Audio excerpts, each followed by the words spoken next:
ಮೊದಲ ಲೆಟರಾ?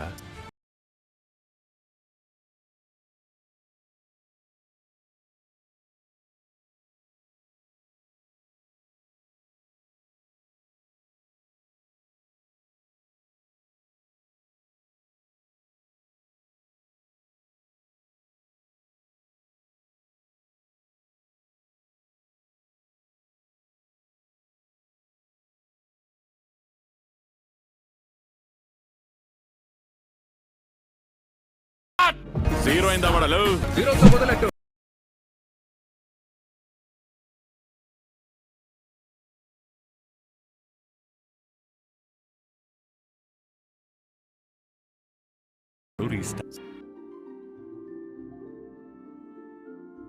Hi hello ನಮಸ್ಕಾರ, ಎಲ್ಲ ಆರಾಮಲ್ವಾ?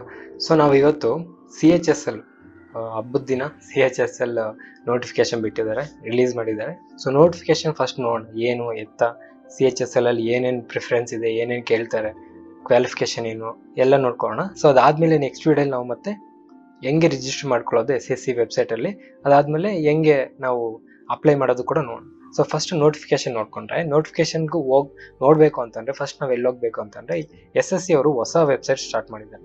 ಸೊ SSC ಅಂತ ಹೊಡೆದ್ರೆ ಗೂಗಲಲ್ಲಿ ನಿಮಗೆ ಇಲ್ಲಿ ಸ್ಟಾಫ್ ಸೆಲೆಕ್ಷನ್ ಬರುತ್ತಲ್ಲ, SSC.NSC ಅನ್ನೋದು ಇದು ಓಲ್ಡ್ ವೆಬ್ಸೈಟ್. ಇವಾಗ ಏನು ನೋಡ್ತಾ ಇದ್ದೀರಿ ನೀವು ಸ್ಕ್ರೀನ್ ಮೇಲೆ, ಇದು ಓಲ್ಡ್ ವೆಬ್ಸೈಟ್. ಇದು ಓಲ್ಡ್ ವೆಬ್ಸೈಟ್ ಅಂದರೆ, ಇವಾಗ ಫಾರ್ ಎಕ್ಸಾಂಪಲ್ ಈಗ ನೀವು ಇಲ್ಲಿ ಅಪ್ಲೈ ಮಾಡೋಕ್ಕೆ ಹೋದರೆ, CHSLಗೆ ಹೋದರೆ ಇಲ್ಲಿ ನಿಮಗೆ 2024 ಇರಲ್ಲ. ಸೊ ಈ ಥರನೂ ನಿಮಗೆ ಗೊತ್ತಾಗುತ್ತೆ ಇದು ಓಲ್ಡ್ ವೆಬ್ಸೈಟ್ ಅಂತ. ಸೊ ನ್ಯೂ ವೆಬ್ಸೈಟ್ ಹೆಂಗೆ ಕಾಣಿಸುತ್ತೆ ಅಂತ ಅಂದರೆ, ssc.government.in ಅಂತ ಇದೆ ನೋಡಿ, ಇದು ನಮಗೆ ಹೊಸ ವೆಬ್ಸೈಟ್. ಹಳೆ ವೆಬ್ಸೈಟ್ ಹಂಗೆ ಇರುತ್ತೆ, ಅವರ ಹಳೆ ವೆಬ್ಸೈಟ್ ಡಿಲೀಟ್ ಮಾಡಲ್ಲ, ಅದು ಹಂಗೆ ಇರುತ್ತೆ. ಸೊ ಇದು ಹೊಸ ವೆಬ್ಸೈಟಲ್ಲಿ ಇಲ್ಲಿ SSC ಬಿಲ್ಡಿಂಗ್ ಕಾಣಿಸ್ತಿದೆಯಲ್ಲ, ಸೊ ಇದರಲ್ಲಿ ನಾವು ಅಪ್ಲೈ ಮಾಡಬೇಕಾಗುತ್ತೆ, ಸರಿನಾ? ಸೊ ಇವಾಗ ಇಲ್ಲಿ ಅಪ್ಲೈ ಹತ್ರ ಹೋದರೆ ನಿಮಗೆ ನೋಡಿ CHSL ಕೊಟ್ಟಿದ್ದಾರೆ. ಸೊ CHSL ಅಂದರೆ ಏನು, ಅದ್ರ ಬಗ್ಗೆ ಫಸ್ಟ್ ಇನ್ಫಾರ್ಮೇಶನ್ ತಿಳ್ಕೊಳ್ಳೋಣ, ಸರಿನಾ?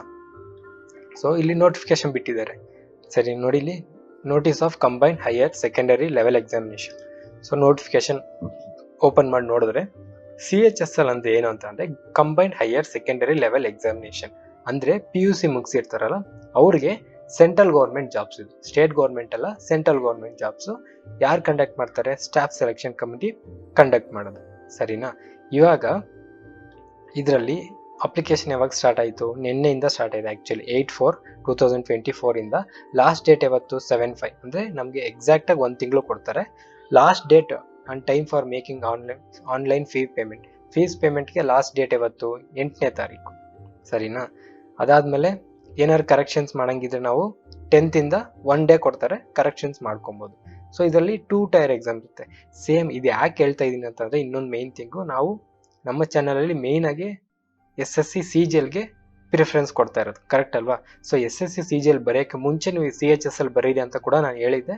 ಸೊ ಆ ಎಕ್ಸಾಮ್ ಒಂದು ಫೀಲ್ ನಮಗೆ ಗೊತ್ತಾಗಲಿ ಅಂತ. ಸೊ ಇದರಲ್ಲಿ ಸೇಮ್ ಪ್ಯಾಟರ್ನ್ ಇರುತ್ತೆ, CGLಲ್ಲೂ ಸೇಮ್ ಪ್ಯಾಟರ್ನ್ ಇರುತ್ತೆ. ಸೊ ನಮಗೆ ಸೆಟ್ ಆಗ್ತೀವಿ, SSC CGL ಎಕ್ಸಾಮ್ ಬರೋಷ್ಟು ಟೈಮ್ಗೆ ನಾವು ಸೆಟ್ ಆಗಿಬಿಡ್ತೀವಿ ಆ ಪ್ಯಾಟರ್ನ್ಗೆ, ಸರಿನಾ? ಸೊ ಇದರಲ್ಲಿ ಟೈರ್ 1 ಇರುತ್ತೆ, ಟೈರ್ 2 ಇರುತ್ತೆ, 2 ಕಂಪ್ಯೂಟರ್ ಬೇಸ್ಡ್ ಟೆಸ್ಟು. ಟೈರ್ 1 ಯಾವಾಗಿರುತ್ತೆ? ಜೂನ್ ಅಥವಾ ಜುಲೈಯಲ್ಲಿ ಇರುತ್ತೆ ಅಂತ ಹೇಳಿದ್ದಾರೆ. ಸೊ ಆಲ್ರೆಡಿ ಇನ್ನೊಂದು ಡೇಟ್ಸ್ ಕೂಡ ಕೊಟ್ಟಿದ್ದಾರೆ ನಮಗೆ, ಜುಲೈ 10th ಇಂದ ಏನೋ ಸ್ಟಾರ್ಟ್ ಆಗುತ್ತೆ, ಎಕ್ಸಾಕ್ಟಾಗಿ ಡೇಟ್ಸ್ ಕೊಟ್ಟಿದ್ದಾರೆ, ಇಲ್ಲೇ ನೋಡೋಣ ಅಂತೇಳಿ. Important notice schedule of examination ಇಲ್ಲೇ ಕೊಟ್ಟಿದ್ದಾರೆ ನೋಡಿ. ಸೊ ಯಾವಾಗ ಕೊಟ್ಟಿದ್ದಾರೆ? CHSL ಎಕ್ಸಾಮ್ಸು 1 ಫಸ್ಟ್ನೇ ತಾರೀಕು, 2nd, 3rd, 4th, 5th, 12th ಜುಲೈಯಲ್ಲಿ ಆಗುತ್ತೆ. ಸೊ ಸರಿನಾ? ಇದನ್ನು ಬಿಡಿ, ಇದು ಬೇಕಾಗಿಲ್ಲ.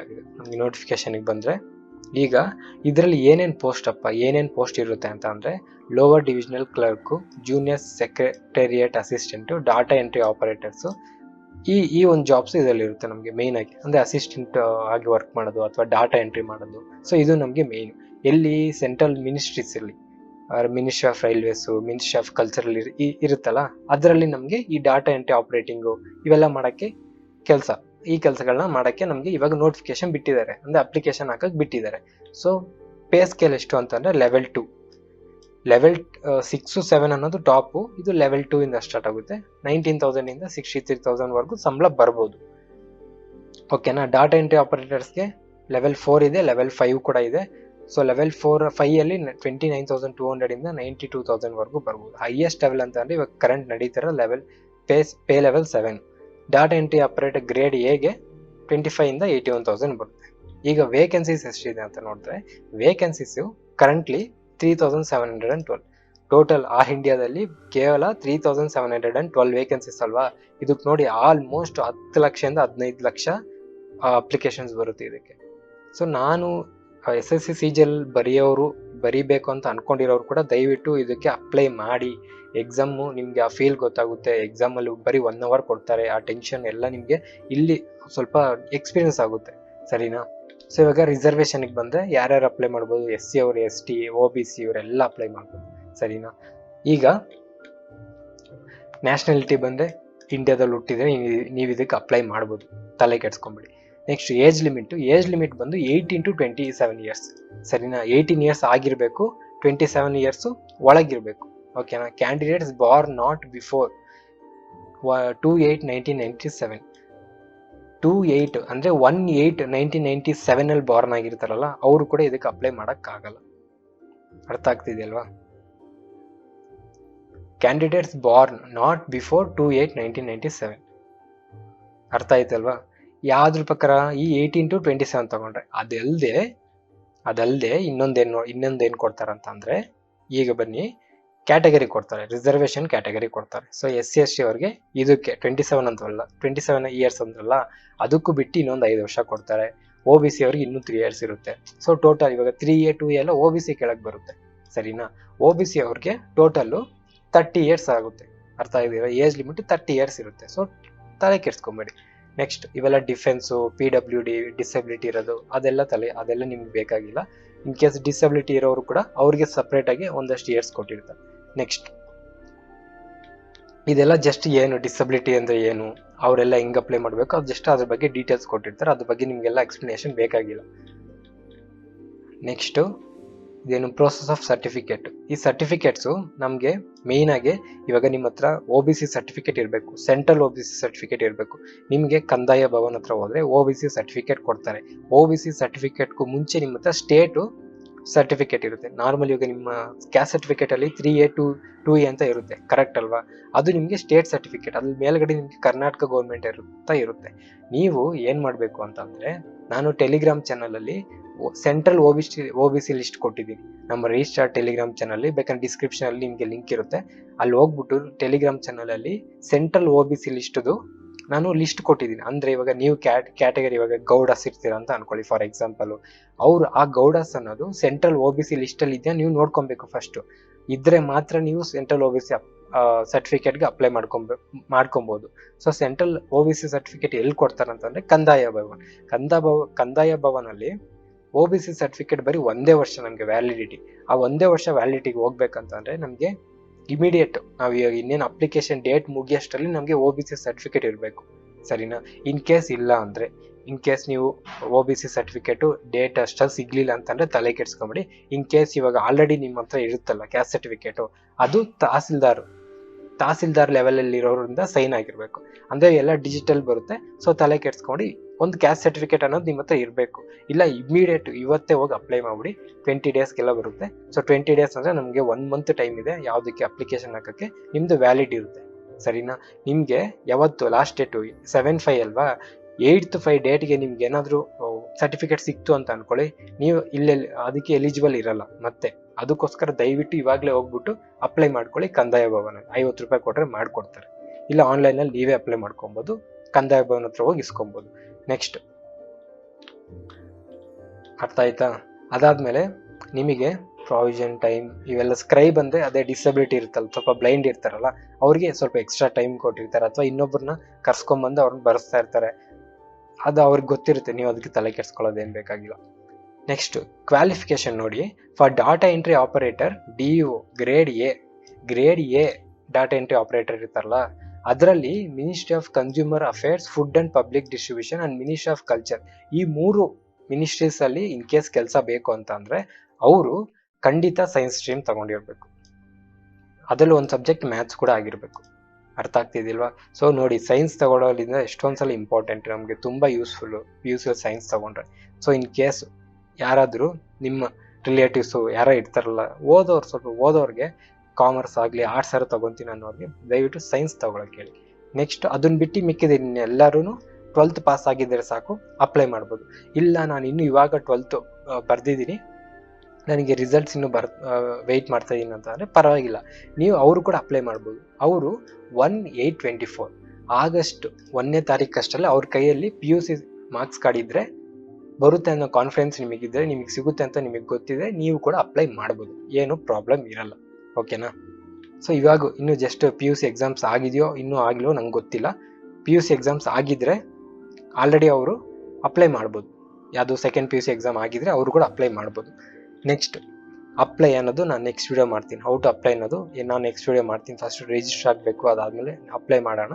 ಅದಕ್ಕಿಂತ ಮುಂಚೆ ಒಂದು ಹೇಳಬೇಕು ನಾನು, ಸೆಂಟರ್ ಆಫ್ ಎಕ್ಸಾಮಿನೇಷನ್ ಬೆಂಗಳೂರಲ್ಲಿ ದಯವಿಟ್ಟು ಆದಷ್ಟು ಬೇಗ ಇದು ಮಾಡ್ಕೊಂಬಿಡಿ, ಅಪ್ಲೈ ಮಾಡಿ. ಯಾಕಂತಂದರೆ ನೀವು ಲೇಟಾಗಿ ಅಪ್ಲೈ ಮಾಡಿದಷ್ಟು, ಇವಾಗ ಬೆಂಗಳೂರಲ್ಲಿ ಫಾರ್ ಎಕ್ಸಾಂಪಲ್ ಇರ್ತೀರ, ಬೆಂಗಳೂರಿಂದನೇ ಒಂದು 10-20 ಸಾವಿರ ಅಪ್ಲಿಕೇಶನ್ಸ್ ಬಂದ್ಬಿಟ್ರೆ ಬೆಂಗಳೂರಲ್ಲಿರೋ ವೇಕೆನ್ಸೀಸು, ಆ ಎಕ್ಸಾಮಿನೇಷನ್ ಸೆಂಟರ್ಸಲ್ಲಿರೋ ವೇಕೆನ್ಸೀಸ್ ಮುಗ್ದೋಗುತ್ತೆ, ಮತ್ತೆ ನೀವು ಎಲ್ಲೋ ಮೈಸೂರಿಗೋ ಎಲ್ಲೋ ಹೋಗ್ಬೇಕಾಗುತ್ತೆ. ಅದಕ್ಕೆ ದಯವಿಟ್ಟು ಬೇಗ ಅಪ್ಲೈ ಮಾಡಿಬಿಡಿ. ನೆಕ್ಸ್ಟ್ ಇದೆಲ್ಲ ಇದು ಸ್ಕೀಮ್ ಆಫ್ ಎಕ್ಸಾಮಿನೇಷನ್ ನೋಡಿ. ಟೈರ್ 1 ಟೈರ್ 2 ಬರುತ್ತೆ. ಟೈರ್ 1 ನಮಗೆ ಎಷ್ಟು ಮಾರ್ಕ್ಸ್ ಇಲ್ಲೇ ತೋರಿಸ್ತಾರೆ. ಟೈರ್ 1 ನಮಗೆ ಇಂಗ್ಲೀಷ್ ಇರುತ್ತೆ, GK ಇರುತ್ತೆ, ಕ್ವಾಂಟಿಟೇಟಿವ್ ಆಪ್ಟಿಟ್ಯೂಡ್ ಇರುತ್ತೆ, ಜನರಲ್ ಅವೇರೆನ್ಸ್. ಸೇಮ್ SSC CGLಗೆ ನಾವು ಏನು ಓದ್ತಾ ಇದೀವೋ ಅದೇ ಸೇಮ್ ಇಲ್ಲಿ ಕೂಡ. ಸೊ SSC CGL ನಾನು ಮೇಯ್ನಾಗಿ ನಮ್ಮ ಚಾನಲಲ್ಲಿ SSC CGL ಬರೋದು. ಸೊ SSC CGL ಯಾರ್ಯಾರು ಎಕ್ಸಾಮ್ ಬರೀಬೇಕು ಅಂತ ಅನ್ಕೊಂತಿದ್ರು ಈ ವರ್ಷ, ದಯವಿಟ್ಟು ಅವರೆಲ್ಲ CHSL ಬರೀರಿ. ಸೇಮ್ ನಿಮಗೆ ಸೇಮ್ ಎಕ್ಸಾಮ್ ಪ್ಯಾಟರ್ನ್ ಇರುತ್ತೆ, ಸೇಮ್ ಸಬ್ಜೆಕ್ಟ್ಸ್ ಇರುತ್ತೆ, ಸೇಮ್ ಟಾಪಿಕ್ಸ್ ಇರುತ್ತೆ, ಸೇಮ್ ಮಾರ್ಕ್ಸು. ನೋಡಿ 60 ಮಿನಿಟ್ಸ್ ಅಷ್ಟೇ ಕೊಡೋದು. 60 ನಿಮಿಷದಲ್ಲಿ 100 ಕ್ವಶನ್ಸ್ ಅಟೆಂಡ್ ಮಾಡ್ಬೇಕಂತಂದ್ರೆ ಅಷ್ಟು ಈಸಿ ಅಲ್ಲ. ಒಂದೊಂದಕ್ಕೆ ಮತ್ತೆ 0.5 ಮಾರ್ಕ್ಸ್ ನೆಗೆಟಿವ್ ಇರುತ್ತೆ. 0.5 ಮಾರ್ಕ್ಸ್ ನೆಗೆಟಿವ್ ಅಂತಂದ್ರೆ ಇಲ್ಲೇ ನೋಡಿ, ಇಲ್ಲೇ ಇದೆ ನೆಗೆಟಿವ್ ಮಾರ್ಕ್ಸ್ 0.5 ಮಾರ್ಕ್ಸ್, ಅರ್ಧ ಮಾರ್ಕ್ಸ್ ನೆಗೆಟಿವ್ ಇರುತ್ತೆ. ಸೊ ಅಷ್ಟು ಈಸಿ ಅಲ್ಲ. ಒಂದು ಕ್ಲರ್ಕ್ ಜಾಬಿಗೆ, ಒಂದು PUC ಲೆವೆಲ್ಗೆ ಇಷ್ಟು ಕಾಂಪಿಟೇಷನ್ ಅಂತಂದರೆ CGLಗೆ ಎಷ್ಟು ಕಾಂಪಿಟೇಷನ್ ಇರಬಾರ್ದು ಅರ್ಥ ಮಾಡ್ಕೊಳ್ಳಿ. ಸೊ ಇಂಡಿಯಾದಲ್ಲಿ ಎಕ್ಸಾಮ್ಸ್ ಅನ್ನು ತುಂಬ, ಯಾಕಂತಂದರೆ ನಮ್ಮ ಪಾಪ್ಯುಲೇಷನ್ ಜಾಸ್ತಿ, ಅವರು ಏನು ಮಾಡೋಕ್ಕಾಗಲ್ಲ. ಅದರಲ್ಲಿ ಆಲ್ಮೋಸ್ಟ್ ಎಲ್ಲನೂ ಕಿತ್ತು ಬಿಸಾಕಬೇಕು, ಅವರು ಎಲ್ಲರನ್ನೂ ಎಲಿಮಿನೇಟ್ ಮಾಡಬೇಕು. ಇದು ಸೆಲೆಕ್ಷನ್ ಪ್ರೊಸೆಸ್ ಅಲ್ಲ, ಇವೆಲ್ಲ ಎಲಿಮಿನೇಷನ್ ಪ್ರೊಸೆಸ್ಸು. ಅರ್ಥ ಆಗ್ತಿದೆ ಅಲ್ವಾ ನಿಮಗೆ? ಸೊ ದಯವಿಟ್ಟು CGLಗೆ ಪ್ರಿಪೇರ್ ಆಗೋರು CHSL ಅಪ್ಲೈ ಮಾಡಿ. ಅದಾದಮೇಲೆ ಟೈರ್ 1 ಪಾಸ್ ಆಗಬೇಕು. ಕ್ವಾಲಿಫೈಯಿಂಗು ಮಿನಿಮಮ್ ಇಷ್ಟು ಅಂತ ಕಟ್ ಆಫ್ ಬರುತ್ತೆ. ಅದು ನಿಮಗೆ ಎಕ್ಸಾಮ್ಸ್ ಆದಮೇಲೆ ಗೊತ್ತಾಗುತ್ತೆ, ಇವಾಗಲೇ ಗೊತ್ತಾಗಲ್ಲ. ಕಟ್ ಆಫ್ ಅನ್ನೋದೆಲ್ಲ ನಿಮಗೆ ಇವೆಲ್ಲ ಹೇಳೋದು ಬೇಕಾಗಿಲ್ಲ ಅಂತ ಅನ್ಕೊತೀನಿ. ಸೊ ಟೈರ್ 1 ಪಾಸ್ ಆದಮೇಲೆ ಟೈರ್ 2 ಬರೀಬೇಕು. ಟೈರ್ 2 ಸೆಕ್ಷನ್ 1 ಸೆಕ್ಷನ್ 2 ಅಂತ ಇರುತ್ತೆ. ಸೆಕ್ಷನ್ 1 ಮ್ಯಾಥ್ಸ್ ಇರುತ್ತೆ, ರೀಸನಿಂಗ್ ಇರುತ್ತೆ, 60 ಕ್ವಶನ್ಸು, 3 ಮಾರ್ಕ್ಸ್, ಒಂದೊಂದಕ್ಕೆ 3 ಮಾರ್ಕ್ಸ್, 180 ಮಾರ್ಕ್ಸ್. ಸೆಕ್ಷನ್ 2 ಮತ್ತೆ ನಮಗೆ ಇಂಗ್ಲೀಷ್ ಇರುತ್ತೆ, GK ಇರುತ್ತೆ. ಇಂಗ್ಲೀಷ್ ಬಂದು 40 ಕ್ವಶನ್ಸು, GK ಬಂದು 20 ಕ್ವಶನ್ಸು, ಟೋಟಲ್ 60 ಕ್ವಶನ್ಸು, 3 ಮಾರ್ಕ್ಸು, 180.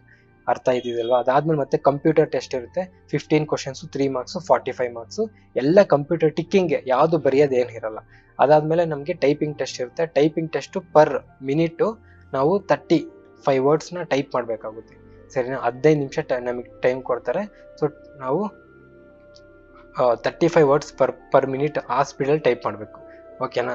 ಅದಾದಮೇಲೆ ನಮಗೆ ಇಲ್ಲಿ ಮುಗ್ದೋಗುತ್ತೆ. ಇದು ಡಾಟಾ ಎಂಟ್ರಿ ಆಪರೇಟರ್ಸ್ ಇರ್ತಾರಲ್ಲ, ಮೇಯ್ನಾಗಿ ಡೆಸ್ಕ್ ಜಾಬ್ ಇರುತ್ತಲ್ಲ, ಅವರು ಖಂಡಿತ ಬರೀಲೇಬೇಕು. ಅವ್ರು ಖಂಡಿತ ಅಟೆಂಡ್ ಮಾಡಬೇಕು typing test, per minute 35 words. So ಇಷ್ಟು ಆದಮೇಲೆ ಈ ಒಂದು ಮಾರ್ಕ್ಸ್ ಮೇಲೆ ನಮಗೆ ಕಟ್ ಆಫ್ ಬರುತ್ತೆ. ಯಾವ ಮಾರ್ಕ್ಸು? ಈ 180, ಈ 180, 360 ಇತ್ತಲ್ಲ, ಈ 360 ಮೇಲೆ ನಮಗೆ 360 + 45, ಈ 405 ಮಾರ್ಕ್ಸ್ ಮೇಲೆ, ಇದು ಬರೀ ಕ್ವಾಲಿಫೈಯಿಂಗ್ ಬಿಡಿ, ಕಂಪ್ಯೂಟರ್ದು ಕ್ವಾಲಿಫೈಯಿಂಗ್ ಅಷ್ಟೇ. ಈ 360 ಮಾರ್ಕ್ಸ್ ಇದೆಯಲ್ಲ, ಆ 360 ಮೇಲೆ ನಮಗೆ ಕಟ್ ಆಫ್ ಬರುತ್ತೆ. 360 ಮೇಲೆ ಯಾರು ಜಾಸ್ತಿ ಮಾರ್ಕ್ಸ್ ತೆಗಿತಾರೋ ಅವ್ರನ್ನ ಸೆಲೆಕ್ಟ್ ಮಾಡ್ಕೊತಾ ಬರ್ತಾರೆ. ಸರಿನಾ? ಇಷ್ಟು. ಇವಾಗ ಸಿಲೆಬಸ್ ನೋಡ್ಕೊಂಡ್ರೆ ಟೈಪಿಂಗ್ ಟೆಸ್ಟು ಇವೆಲ್ಲ Model 2 ಸೆಕ್ಷನ್ 3 ಟೈಪಿಂಗ್ ಟೆಸ್ಟ್ ಎಲ್ಲ ಒಂದೇ ದಿನ ನಡೆಯುತ್ತೆ. ಓಕೆನಾ? ಇವೆಲ್ಲ ನಾವು ಮತ್ತೆ ಈ CHSL ಎಕ್ಸಾಮ್ ಟೈರ್ 1 ಪಾಸ್ ಆದಮೇಲೆ ಇವೆಲ್ಲ ನೋಡೋಣ. ಅಲ್ಲಿವರೆಗೂ ನೀವು ತಲೆ ಕೆಡಿಸ್ಕೊಂಬಿಡಿ. Skill test, typing test will be qualifying nature. ಇಲ್ಲೇ ಇದೆ ಟೈಪಿಂಗ್ ಟೆಸ್ಟ್, ಇವೆಲ್ಲ ಕ್ವಾಲಿಫೈಯಿಂಗ್ ಅಷ್ಟೇ. ಮೇಯ್ನಾಗಿ ಟೈರ್ 1 ಟೈರ್ 2 ಎಕ್ಸಾಮ್ಸು ಮೇಯ್ನಾಗಿ ಪಾಸ್ ಆಗಬೇಕು. Computer knowledge test is mandatory but qualifying in nature. ಅರ್ಥ ಆಗ್ತಿದೆಯಲ್ವಾ? ಅದು just qualifying. Skill test for data entry operator ಇಲ್ಲೇ ಕೊಟ್ಟಿದ್ದಾರೆ. 3,000 to 7,000, 4,000, 3,700 to 4,000 key depressions would be each candidate. ಅಂದರೆ ಒಂದು ಕ್ಯಾಂಡಿಡೇಟ್ಗೆ 3,700 ವರ್ಡ್ಸಿಂದ 4,000 ವರ್ಡ್ಸ್ ಟೈಪ್ ಮಾಡಬೇಕು. ಎಷ್ಟಕ್ಕೆ? 15 ನಿಮಿಷದಲ್ಲೇ. ಅಂದರೆ ಪರ್ ಮಿನಿಟ್ಗೆ ನಾವು ಆಲ್ಮೋಸ್ಟ್ 35 ಇಂದ 36 ವರ್ಡ್ಸ್ ಟೈಪ್ ಮಾಡಬೇಕಾಗುತ್ತೆ. ಸರಿನಾ? ಇದಾದಮೇಲೆ ಇದು ಒಬ್ಬರಿಗೆ ಒಂದೊಂದ್ ತರ ಇದೆ. ಒಬ್ಬರಿಗೆ ಇಲ್ಲಿ ನೋಡಿ 30 ವರ್ಡ್ಸ್ ಅಂತ ಕೊಟ್ಟಿದ್ದಾರೆ, ಇನ್ನೊಬ್ಬರಿಗೆ 35 ಅಂತ ಕೊಟ್ಟಿದ್ದಾರೆ, ಇನ್ನೊಬ್ಬರಿಗೆ 30 ವರ್ಡ್ಸ್ ಅಂತ ಕೊಟ್ಟಿದ್ದಾರೆ. ಅಂದ್ರೆ ಅವ್ರು based on jobs data entry ಆಪರೇಟರ್ಸ್ಗೆ ಜಾಸ್ತಿ ಸ್ಪೀಡ್ ಇರಬೇಕು, ಅವ್ರು 36 ಕೊಟ್ಟಿದ್ದಾರೆ, ಕ್ಲರ್ಕ್ಗೆಲ್ಲ 30 ಕೊಟ್ಟಿದ್ದಾರೆ. ಅರ್ಥ ಆಗ್ತಿದೆ ಅಲ್ವಾ? ಈಗ ನೆಕ್ಸ್ಟ್ ಇಂಗ್ಲೀಷಲ್ಲಿ ಏನೇನು ಕೊಡ್ತಾರೆ, ನಾರ್ಮಲ್. ಇವಾಗ ನಾವು ಏನು SSC CGLಗೆ ನಮ್ಮ ಚಾನಲಲ್ಲಿ ಹೇಳಿದ್ನು ನಾನು, ಅದೇ ಕೊಡ್ತಾರೆ. Idioms, phrases, sentence, active voice, passive voice, direct, indirect, narration, cloze test, comprehension, ಇದೇ ಥರ. ಜನರಲ್ ಇಂಟೆಲಿಜೆನ್ಸ್ ಮತ್ತೆ ನಮಗೆ ಅನಾಲಜಿ, ಸಿಲೋಜಿಸಮ್, ಇದೆಲ್ಲ ಆಲ್ರೆಡಿ 45 ವಿಡಿಯೋಸ್ ಕಂಪ್ಲೀಟ್ ಆಗಿ ಜನರಲ್ ಇಂಟೆಲಿಜೆನ್ಸ್ ಅಲ್ಲಿ ಮಾಡಿದ್ದೀನಿ, ನೋಡಿ ನಿಮಗೆ ಅರ್ಥ ಆಗುತ್ತೆ. ಅದಾದ್ಮೇಲೆ ಕ್ವಾಂಟಿಟೇಟಿವ್ ಆಪ್ಟಿಟ್ಯೂಡ್ ಇವೆಲ್ಲ ನಾವು ಕಲಿತಾ ಇದೀವಿ. ಇನ್ನು ನಂಬರ್ ಸಿಸ್ಟಮ್ ಸ್ಟಾರ್ಟ್ ಮಾಡಿಲ್ಲ ನಮ್ಮ ಚಾನಲ್. ಕರೆಕ್ಟು. ಅರ್ಥಮೆಟಿಕ್ ಆಲ್ರೆಡಿ ನಾವು ಅರ್ಥಮೆಟಿಕ್ ಮಾಡಿದೀವಿ. ಅರ್ಥಮೆಟಿಕ್ ಆಲ್ರೆಡಿ ವಿಡಿಯೋಸ್ ಬರ್ತಾ ಇದೆ ನಮ್ಮ ಚಾನಲ್ ಅಲ್ಲಿ, ನೋಡ್ಬೋದು ನಿಮ್ಗೆ. So algebra, geometry, trigonometry, mensuration ಕೂಡ ನಾವು ಫ್ಯೂಚರ್ ಅಲ್ಲಿ ಮಾಡ್ತೀನಿ. ಇನ್ನೊಂದು ತಿಂಗಳಲ್ಲಿ ಇವೆಲ್ಲ ಕಂಪ್ಲೀಟ್ ಆಗೋಗುತ್ತೆ. ಒಂದು ತಿಂಗಳಲ್ಲ, ಇನ್ನೊಂದು 15-20 ಡೇಸ್ ಅಲ್ಲಿ ಇವೆಲ್ಲ ಕಂಪ್ಲೀಟ್ ಆಗುತ್ತೆ. ನಿಮಗೆ ಬೇಜಾನ್ ಟೈಮ್ ಇದೆ ಓದ್ಕೊಳ್ಳೋಕೆ, ದಯವಿಟ್ಟು ಓದ್ಕೊಳ್ಳಿ. ಅದಾದ್ಮೇಲೆ GK ಎಲ್ಲ ಗೊತ್ತಿದೆ, ಹಿಸ್ಟ್ರಿ ಫುಲ್ ಎಲ್ಲ ಓದ್ಕೊಬೇಕಾಗುತ್ತೆ. ಹಿಸ್ಟ್ರಿ, ಬಯೋಗ್ರಫಿ, ಬಯಾಲಜಿ, ಜಿಯೋಗ್ರಫಿ, ಅದಾದ್ಮೇಲೆ ಎಕನಾಮಿಕ್ಸ್, ಪಾಲಿಟಿ, ಇದೆಲ್ಲ ಹಿಸ್ಟ್ರಿ, ಕಲ್ಚರ್ ಎಲ್ಲ ಓದ್ಕೊಬೇಕಾಗುತ್ತೆ. ಇದೆಲ್ಲ ನಾನು ಆಲ್ರೆಡಿ ಏನಂತ ಹೇಳಿದ್ದೀನಿ ನಿಮಗೆ. ಇನ್ ಕೇಸ್ ಗೊತ್ತಿಲ್ಲ ಅಂತಂದ್ರೆ ಇದು ನಿಮ್ಮ ಸಿಲೆಬಸ್. ಈ ಸಿಲೆಬಸ್ ಎಲ್ಲಿ ಓದ್ಕೋಬಹುದು ಅಂತಂದ್ರೆ ನಮ್ಮ ಚಾನಲಲ್ಲೇ ರೆಗ್ಯುಲರ್ ಆಗಿ ವಿಡಿಯೋಸ್ ಬರುತ್ತೆ. ಇಲ್ಲ ನೀವು ಲೂಸೆಂಟ್ ಬುಕ್ ತಗೊಂಡ್ರೆ ಲೂಸೆಂಟ್ ಅಲ್ಲೂ ಓದ್ಕೊಬಹುದು. ನೆಕ್ಸ್ಟ್ ಟೈರ್ 2ಗೂ ಸೇಮ್ ಸಿಲೆಬಸ್, ಏನು ಚೇಂಜಸ್ ಇರಲ್ಲ. ಟೈರ್ 2ಗೂ ಸೇಮ್ ಸಿಲೆಬಸ್, ಆಯ್ತಾ? ನೆಕ್ಸ್ಟ್ ಎಕ್ಸಾಮ್ ಬರೆಯಕ್ಕೆ ಹೋಗ್ಬೇಕಾರೆ 2 ಫೋಟೋ ತಗೊಬೇಕು. ಅದೆಲ್ಲ ಎಕ್ಸಾಮ್ ಟೈಮಲ್ಲಿ ನಾನು ಹೇಳ್ತೀನಿ ಏನೇನು ತಗೊಂಡು ಹೋಗ್ಬೇಕಂತ. ಫಸ್ಟ್ ಜಸ್ಟ್ ನೋಟಿಫಿಕೇಶನ್ ಅಲ್ಲಿ 3700 ವೇಕೆನ್ಸೀಸ್ ಇದೆ. 3700 ವೇಕೆನ್ಸೀಸ್ ಜೊತೆಗೆ ನಾವು ಮೇಯ್ನ್ ಆಗಿ ಸರ್ಟಿಫಿಕೇಟ್ಸ್ ನೋಡ್ಬೇಕು. ಕ್ಯಾಸ್ಟ್ ಸರ್ಟಿಫಿಕೇಟ್ ಆಗಲಿ, ಏಜ್ ಲಿಮಿಟ್ ಆಗಲಿ, ಎಜುಕೇಶನ್ ಕ್ವಾಲಿಫಿಕೇಶನ್ ಆಗಲಿ, ಇವು ನೋಡ್ಬೇಕು ಮೇಯ್ನ್ ಆಗಿ. ಕರೆಕ್ಟ್ ಅಲ್ವಾ? ನೋಟಿಫಿಕೇಶನ್ಸ್ ಅಲ್ಲಿ ಇವಾಗ ಅದನ್ನೇ ಮಾಡ್ತಾ ಇರೋದು ನಾವು. ಡಾಕ್ಯುಮೆಂಟ್ ವೆರಿಫಿಕೇಶನ್ ಅಲ್ಲಿ ನೋಡಿ, ನೀವು ಏನ್ ಡಾಕ್ಯುಮೆಂಟ್ಸ್ ಕೊಟ್ಟಿರ್ತೀವಿ, ಇವಾಗ ಅಪ್ಲೈ ಮಾಡ್ಬೇಕಾದ್ರೆ ಏನ್ ಡಾಕ್ಯುಮೆಂಟ್ಸ್ ಕೊಡ್ತಿರೋ ಅದೇ ಡಾಕ್ಯುಮೆಂಟ್ಸು ಒರಿಜಿನಲ್ಲು ನೀವು ತಗೊಂಡೋಗ್ಬೇಕಾಗುತ್ತೆ. PUC ಮಾರ್ಕ್ಸ್ ಕಾರ್ಡ್ ಆಗಲಿ, 10th ಮಾರ್ಕ್ಸ್ ಕಾರ್ಡ್ ಆಗಲಿ, ಕ್ಯಾಸ್ಟ್ ಸರ್ಟಿಫಿಕೇಟ್ ಆಗಲಿ. ನಿಮಗೆ ಕ್ಯಾಸ್ಟ್ ಸರ್ಟಿಫಿಕೇಟ್ ಬಗ್ಗೆ ಮೇಯ್ನ್ ಆಗಿ ನಾನು ಹೇಳ್ಬೇಕು, ಅದು ಹೇಳ್ತೀನಿ, ಇಲ್ಲಿ ಕೆಳಗಡೆ ಬರುತ್ತೆ, ಅದು ಹೇಳ್ತೀನಿ, ಒಂದು ನಿಮಿಷ ಕೇಳಿ. ನೋಡಿ, ಮ್ಯಾಟ್ರಿಕ್ಯುಲೇಷನ್ ಅಥವಾ secondary certificate, 10th certificate, educational qualification certificate, ಇವೆಲ್ಲ ತಗೊಂಡೋಗ್ಬೇಕು. ಕ್ಯಾಸ್ಟ್ ಸರ್ಟಿಫಿಕೇಟು, ರಿಸರ್ವ್ ಕ್ಯಾಟಗರೀಸ್ ಆಗಿದ್ರೆ ಇವೆಲ್ಲ ಹುಷಾರಾಗಿ. ಒಂದು ತಪ್ಪು ಸುಮ್ಮನೆ ಏನೋ ಒಂದು ನೀವು OBC ಅಂತ ಕೊಟ್ಬಿಟ್ಟು OBC ಸರ್ಟಿಫಿಕೇಟ್ ಕೊಟ್ಟಿಲ್ಲ ಅಂತಂದ್ರೆ ರಿಜೆಕ್ಟ್ ಮಾಡಕ್ ಬಿಡ್ತಾರೆ. ಎಕ್ಸಾಮ್ ಎಲ್ಲ ಪಾಸ್ ಆಗಿರ್ತೀರಾ, ಪೋಸ್ಟ್ ಪ್ರಿಫರೆನ್ಸ್ ಕೊಟ್ಟಿರ್ತೀರಾ, ಎಲ್ಲ ಮುಗಿಸಿ ಲಾಸ್ಟ್ ಸ್ಟೇಜ್ ಅಲ್ಲಿ ಒಂದು ಸರ್ಟಿಫಿಕೇಟ್ ಇಂದ ವೇಸ್ಟ್ ಆಗ್ಬಿಡಿ. ಅದಕ್ಕೆ ಹುಷಾರಾಗಿ ಈ ಸರ್ಟಿಫಿಕೇಟ್ ಟಿಕ್ ಹಾಕ್ಬೇಕಾದ್ರೆ ಹುಷಾರಾಗಿ ಟಿಕ್ ಹಾಕ್ಬೇಕು.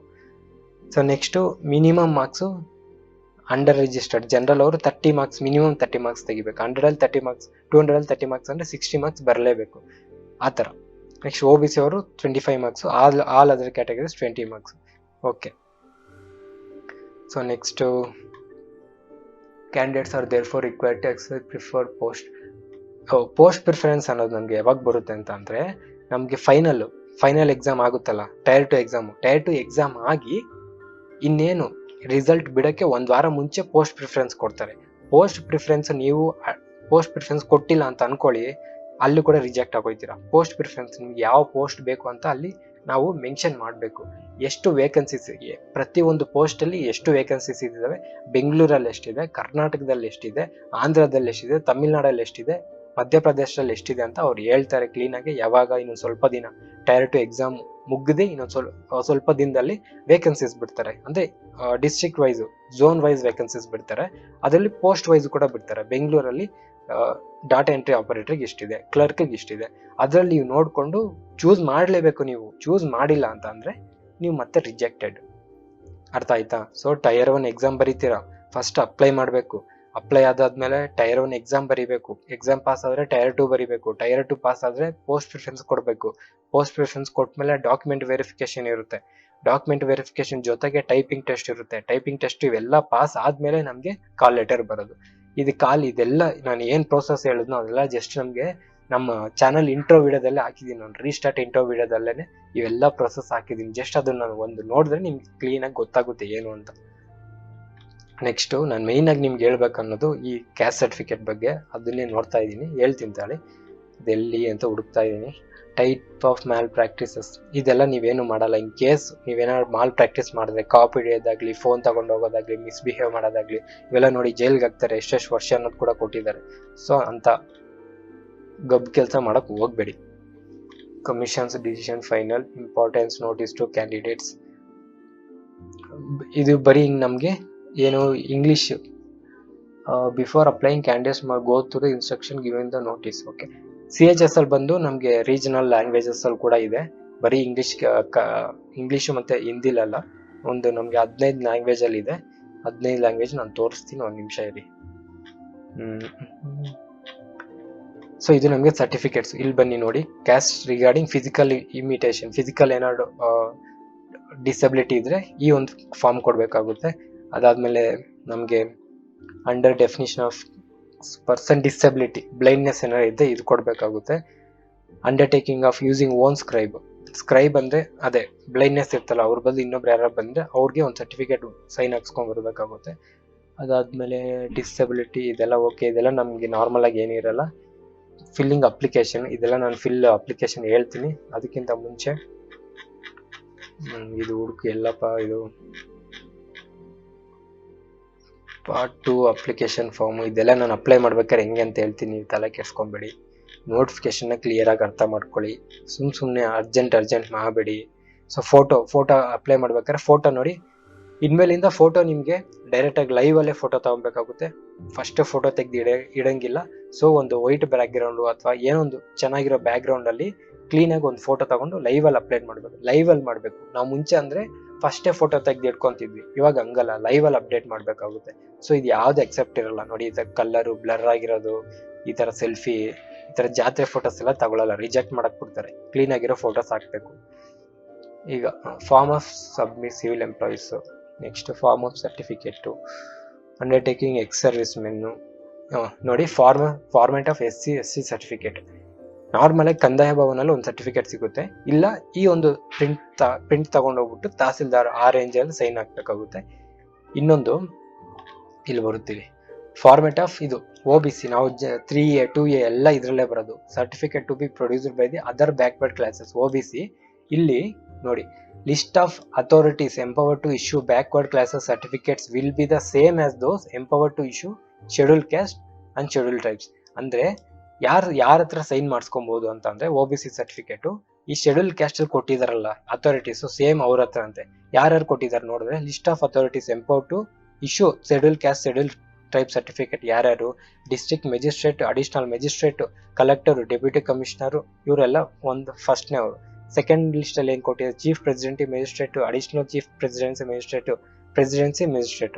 ಓಕೆ, ಥರ್ಡ್ ಇದು ನಮ್ಗೆ ಇಂಪಾರ್ಟೆಂಟ್, ಕಂದಾಯ ಭವನಲ್ಲಿ ಇವರೇ ನಮಗೆ ಕೊಡೋದು, revenue officers not below the rank of tahsildar. ತಹಸೀಲ್ದಾರ್ಗೂ ಕಮ್ಮಿ ಇರೋ ರ್ಯಾಂಕ್ ಅಲ್ಲಿ ನಮ್ಗೆ ತಗೊಳಂಗಿಲ್ಲ. ನಮ್ಗೆ ಕಂದಾಯ ಭವನಲ್ಲಿ ಯಾರು ಕೊಡೋದು, ನಮ್ಗೆ ಸೈನ್ ಹಾಕೋದು ತಹಸೀಲ್ದಾರ್.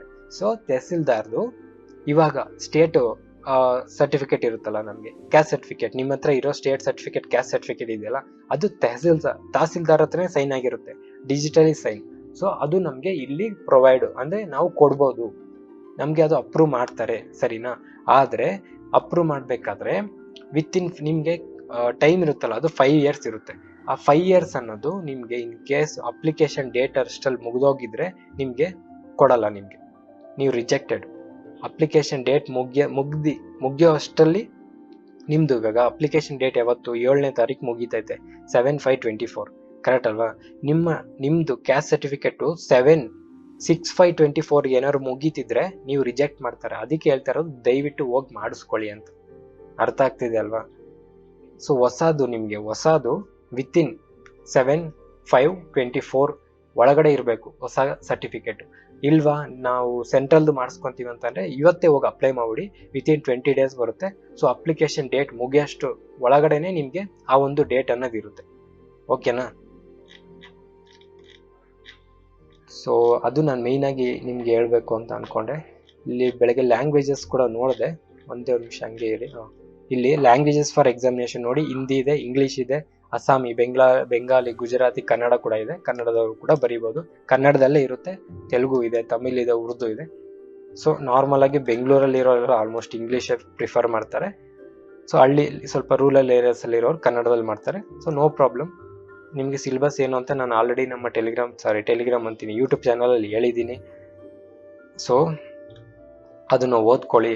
ಸೊ ಇವಾಗ CHSL ಓವರ್ ಆಲ್ ಒಂದು ಹೇಳ್ಬಿಡ್ಬೇಕಂತಂದ್ರೆ, CHSL ಏನು, PUC ಲೆವೆಲ್ಗೆ ಎಕ್ಸಾಮಿನೇಷನ್. ವೇಕೆನ್ಸೀಸ್ ಎಷ್ಟಿದಾವೆ? 3700. ಅಪ್ಲಿಕೇಶನ್ ಎಂಡ್ ಡೇಟ್ ಎಷ್ಟು? 8ನೇ ತಾರೀಕು ನೆಕ್ಸ್ಟ್ ತಿಂಗಳು. ಕ್ಯಾಸ್ಟ್ ಸರ್ಟಿಫಿಕೇಟ್ ಇರಬೇಕು. ಯಾವುದು? OBC ಸರ್ಟಿಫಿಕೇಟ್ ಇರಬೇಕು. OBC ಸರ್ಟಿಫಿಕೇಟದು ನಮ್ಮ ಕ್ಯಾಸ್ಟು ಸೆಂಟ್ರಲ್ ಲಿಸ್ಟ್ ಅಲ್ಲಿ ಇದೆಯಾ ಇಲ್ವಾ ಅಂತ ನಾವು ಫಸ್ಟ್ ನೋಡ್ಬೇಕು. ಸೆಂಟ್ರಲ್ ಲಿಸ್ಟ್ ಅಲ್ಲಿ ಇದೆಯಾ ಇಲ್ವಾ ಎಲ್ಲಿ ನೋಡ್ಬೋದು ಅಂತಾನೆ ನಮ್ಮ ಟೆಲಿಗ್ರಾಮ್ ಚಾನಲ್ ಅಲ್ಲಿ ಪಿನ್ ಮಾಡಿಟ್ಟಿದ್ದೀನಿ ನಾನು. ಜನರಲ್ ಟಾಪಿಕ್ ಅಲ್ಲಿ ಪಿನ್ ಮಾಡಿಟ್ಟಿದ್ದೀನಿ. ಆ ಪಿನ್ ಮಾಡಿರೋದು ಜಸ್ಟ್ ಓಪನ್ ಮಾಡಿ ನೋಡಿ, ನಿಮಗೆ ಗೊತ್ತಾಗುತ್ತೆ ಕರ್ನಾಟಕದ ಸೆಂಟ್ರಲ್ OBC ಲಿಸ್ಟ್ ಅಲ್ಲಿ ಗೌಡಾಸು ಇದಾರಾ ಇಲ್ವಾ, ಇನ್ನೊಬ್ರು ಯಾರೋ ಫಾರ್ ಎಕ್ಸಾಂಪಲ್ ಇನ್ನೊಬ್ರು ಯಾರೋ ಲಿಂಗಾಯತ್ಸ್ ಅನ್ಕೊಳ್ಳಿ, ಲಿಂಗಾಯತ್ಸ್ ಇದೀವಾ ಇಲ್ವಾ ಸೆಂಟ್ರಲ್ ಲಿಸ್ಟ್ ಅಲ್ಲಿ. ಸೆಂಟ್ರಲ್ ಲಿಸ್ಟ್ ಅಲ್ಲಿ ಇದ್ರೆ ನಿಮ್ಮ ಹತ್ರ ಕ್ಯಾಸ್ಟ್ ಸರ್ಟಿಫಿಕೇಟ್ ಇರಬೇಕು. ನಿಮ್ಮ ಹತ್ರ ಕ್ಯಾಸ್ಟ್ ಸರ್ಟಿಫಿಕೇಟ್ ಅಲ್ಲಿ ತಹಸೀಲ್ದಾರ್ ಹತ್ರ ಸೈನ್ ಆಗಿರ್ಬೇಕು. ನಮ್ಮ ಹತ್ರ ಕಂದಾಯ ಭವನ್ ಅಲ್ಲಿ ಕೊಡೋದೆಲ್ಲಾನು ತಹಸೀಲ್ದಾರ್ ಹತ್ರ ಸೈನ್ ಆಗಿರೋದೆ. ಸೊ ಅದ್ರ ಬಗ್ಗೆ ಏನು ತಲೆ ಕೆಡ್ಸ್ಕೊಂಬಿಡಿ, ಅದು ಅಪ್ರೂವ್ ಆಗುತ್ತೆ. ಆದ್ರೆ ಡೇಟ್ ಆ ವ್ಯಾಲಿಡಿಟಿ ಅನ್ನೋದು 5 years ಕಂಪ್ಲೀಟ್ ಆಗಿರಬಾರ್ದು. ಯಾವತ್ತಿಗೆ? 7/5/24 ಏನಾರ 5 years ಕಂಪ್ಲೀಟ್ ಆದ್ರೆ ನಿಮ್ದು ರಿಜೆಕ್ಟ್ ಮಾಡ್ತಾರೆ, ಡಾಕ್ಯುಮೆಂಟ್ ವೆರಿಫಿಕೇಶನ್ಗೆ ತಗೊಳಲ್ಲ. ದಯವಿಟ್ಟು ಅದನ್ನ ಹುಷಾರಾಗಿ ನೋಡ್ಕೊಳ್ಳಿ. ಅದ್ರ ಜೊತೆಗೆ ನಿಮಗೆ ಇನ್ ಕೇಸ್ ಮಾರ್ಕ್ಸ್ ಏನಾದ್ರು ಚೆನ್ನಾಗಿ ಬಂತು ಅಂತ ಅಂದ್ರೆ, ಇವಾಗ ಕಟ್ ಆಫ್ 330 ಅಂತ ಅನ್ಕೊಳ್ಳಿ, 360ಗೆ 330 ಕಟ್ ಆಫ್ ಬಂತು ಅಂತ ಅನ್ಕೊಳ್ಳಿ. 330ಇಂದ ಒಂದೊಂದೇ ಮಾರ್ಕ್ಸ್ ಕಮ್ಮಿ ಆಗುತ್ತೆ. ನಿಮ್ದು ಮಾರ್ಕ್ಸ್ 328 ಇತ್ತು ಅನ್ಕೊಳ್ಳಿ, ನೀವು ಅವಾಗ ಕ್ಯಾಸ್ಟ್ ಸರ್ಟಿಫಿಕೇಟ್ ತೋರ್ಸೋದೇನು ಬೇಕಾಗಿರಲ್ಲ. ಯಾಕಂದ್ರೆ ನೀವು ಡೈರೆಕ್ಟ್ ಆಗಿ ಜನರಲ್ ಅಲ್ಲೇ ಸೆಲೆಕ್ಟ್ ಆಗ್ಬಿಡ್ತೀರ. ಅಂದ್ರೆ ಫಾರ್ ಎಕ್ಸಾಂಪಲ್ ಈಗ 100 ಮಾರ್ಕ್ಸ್ ಅನ್ಕೊಳ್ಳಿ, ಎಕ್ಸಾಂಪಲ್ಗೆ ಕಟ್ ಆಫ್ 70 ಅನ್ಕೊಳ್ಳಿ, ನಿಮ್ಮ ಮಾರ್ಕ್ಸ್ 70ನೇ ಬಂದಿರುತ್ತೆ. ಸೊ ಫಸ್ಟ್ ನಿಮ್ನ ಡೈರೆಕ್ಟ್ ಆಗಿ ತಗೊಂಡ್ಬಿಡ್ತಾರೆ, ಜನರಲ್ ಕ್ಯಾಟಗರಿ ಅಂತಾನೆ ನಿಮ್ನ ಸೆಲೆಕ್ಟ್ ಮಾಡ್ಕೊಂಡು ತಗೊಂಡ್ಬಿಡ್ತಾರೆ. ಇನ್ ಕೇಸ್ ಆ 70ಲೂ ಬಂದಿಲ್ಲ ಅಂತ ಅಂದ್ರೆ ರಿಸರ್ವ್ ಕ್ಯಾಟಗರೀಸ್ಗೆ ಒಂದಷ್ಟು ಜನ ತಗೊಬೇಕಲ್ವಾ. ಸೊ ರಿಸರ್ವ್ ಕ್ಯಾಟಗರೀಸ್ ಅಲ್ಲಿ ನಿಮ್ನ ಫಸ್ಟ್ ನಿಮ್ 70 ಮಾರ್ಕ್ಸ್ ಬಂದಿರ ಡೈರೆಕ್ಟ್ ಜನರಲ್ ಅಲ್ಲೇ ಸೆಲೆಕ್ಟ್ ಆಗ್ಬಿಡ್ತೀರಾ. ನನಗೆ 70 ಬಂದಿಲ್ಲ, ಒಂದು 55 ಬಂದಿದೆ, ಓಕೆ. OBCಗೆ ಎಷ್ಟು ಕಟ್ ಆಫ್ ಇತ್ತು? 55 ಇತ್ತು. ಸೊ ಅವಾಗ ನಿಮ್ನ ಮತ್ತೆ OBC ಅಲ್ಲಿ ಹುಡಿಕೊಂಡ್ಬರ್ತಾರೆ. OBC ನೀವು ಫಸ್ಟ್ ರ್ಯಾಂಕ್ ಇದ್ರೆ ಅಂದ್ರೆ OBC ಕ್ಯಾಟಗರಿಲಿ ಇರೋರಲ್ಲಿ ನಿಮ್ಗೆ ಹೈಯೆಸ್ಟ್ ಮಾರ್ಕ್ಸ್ ಬಂದಿದ್ರೆ ಆ ಕ್ಯಾಟಗರಿ ವೈಸ್ ನಿಮಗೆ ಬರುತ್ತೆ. ಓಕೆನಾ? ಅರ್ಥ ಆಗ್ತಿದೆ ಅಲ್ವಾ? ಸೊ ಆದಷ್ಟು ಹೈಯೆಸ್ಟ್ ಮಾರ್ಕ್ಸ್ ತೆಗಿಯಕ್ಕೆ ಟ್ರೈ ಮಾಡಿ. ಹೈಯೆಸ್ಟ್ ಮಾರ್ಕ್ಸ್ ಬಂತು ಅಂದ್ರೆ ಡೈರೆಕ್ಟ್ ಆಗಿ ಜನರಲ್ ಅಲ್ಲೇ ಸೆಲೆಕ್ಟ್ ಆಯ್ತೀರಾ. ಜನರಲ್ ಅಲ್ಲಿ ಸೆಲೆಕ್ಟ್ ಆದ್ರೆ ನಿಮಗೆ ಮತ್ತೆ ಈ ಡಾಕ್ಯುಮೆಂಟ್ ವೆರಿಫಿಕೇಶನ್ ಕೊಡೋದ್ ಬೇಕಾಗಿರಲ್ಲ. ಸ್ಟಿಲ್ ನೀವು OBC ಅಂತ ಸೆಲೆಕ್ಟ್ ಮಾಡಿರ್ತೀರಲ್ವಾ ಅಪ್ಲಿಕೇಶನ್ ಅಲ್ಲಿ, ಸಾಂಪ್ರದಾಯಕ್ಕೆ ಕೇಳ್ತಾರೆ, ಜಸ್ಟ್ ಒಂದ್ಸಲ ತೋರಿಸ್ಬೇಕಾಗುತ್ತೆ ಅಷ್ಟೇ. ಸರಿನಾ? ಸೊ ಇದು ಮೇನ್ ಥಿಂಗು CHSL. ಅರ್ಥ ಆಯ್ತಲ್ವಾ? ಸೊ ನೆಕ್ಸ್ಟ್ ರಿಜಿಸ್ಟರ್ ಹೆಂಗ್ ಮಾಡ್ಕೊಬೇಕು SSCಲಿ, ಅಪ್ಲೈ ಹೆಂಗ್ ಮಾಡ್ಬೇಕು ನಾನು ನೆಕ್ಸ್ಟ್ ವಿಡಿಯೋದಲ್ಲಿ ಹೇಳ್ತೀನಿ. ಸರಿನಾ? ಸೊ ಈ ವಿಡಿಯೋಗೆ ಇಷ್ಟೇನೆ.